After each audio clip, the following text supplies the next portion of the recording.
குணம் தன்னை அறிந்து கொண்டேன். உன் முத்தான தத்துவமே புரிந்து கொண்டேன். முருகா உன் குணம் தன்னை அறிந்து கொண்டேன்.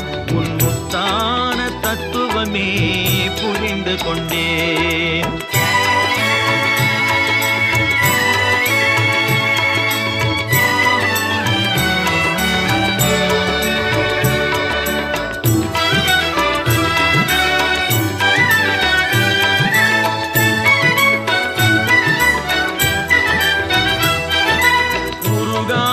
மனம் தன்னில் நீ இல்லை, உருகாத மனம் தன்னில் நீ இல்லை என்ற உண்மையை கண்டு கொண்டேன். இனி விடுவதில்லை, உண்மையை கண்டு கொண்டேன்.